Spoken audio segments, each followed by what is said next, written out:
Hello, statistics students. Here's another video on the analysis of variance. The analysis of variance, also known as ANOVA, can be used to answer a very specific type of question. Is this numerical variable associated with this categorical variable? This type of question is answered by refining it into a more statistical question along the lines of, do the population means of a response variable differ across these categories? ANOVA is a procedure for comparing the means of several groups. Remember, it's more than two. So we posed the scenario in the last video of the popcorn hopping example, popcorn kernel popping. We had the three different amounts of oil, maximum, medium, and none, and we came up with the mean number of kernels popped. So we want to know if there's an association between the variables, meaning will there be a difference in the number of kernels popped with the different amounts of oil? When we are comparing means of one variable across several different groups, one categorical variable and one numerical variable. So the amount of oil is the categorical, and one numerical is the number of kernels popped. We use a one-way analysis of variance. In these, this is the good news. In these,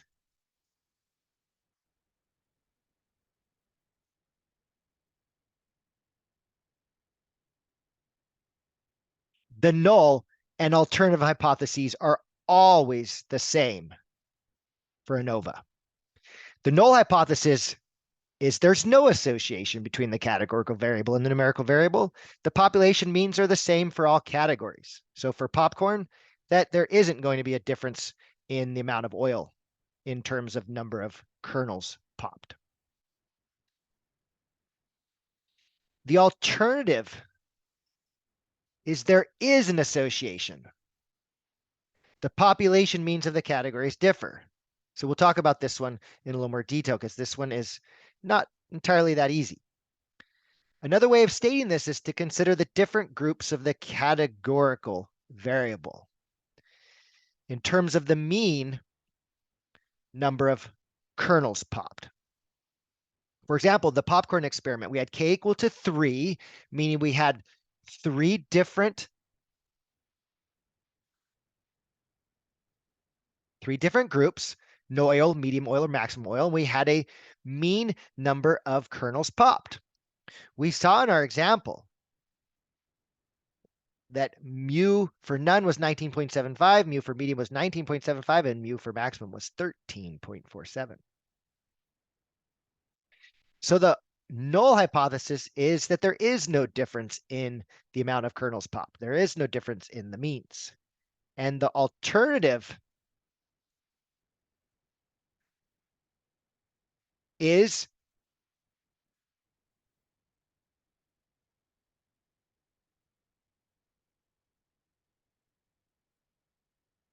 that at least one of the means is not equal to another. Just at least one of the means is not equal to another. We don't know which one, just one of them is not equal to another.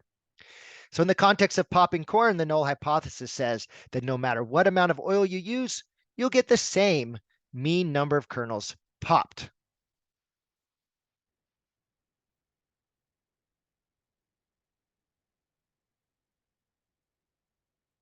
The alternative hypothesis claims that the two variables are associated and that therefore at least one mean is different from another.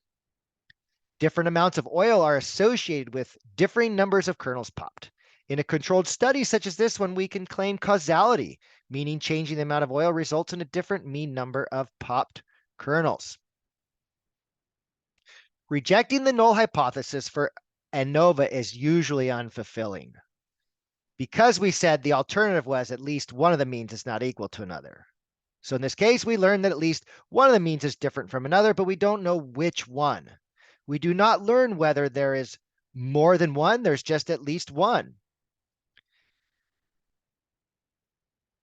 We don't learn which one's the biggest, which one's the smallest, or really any information other than that the null hypothesis is not true.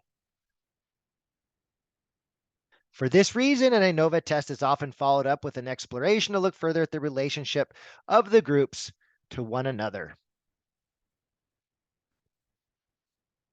The ANOVA tests whether a categorical variable is associated with a numerical variable. This is the same as testing whether the mean value of a numerical variable is different in different groups. The ANOVA is based on comparing the amount of variation, the analysis of variation, that exists between groups with the variation within each group. And this will be the main goals in the next videos. By looking at what we mean by the variation that exists between groups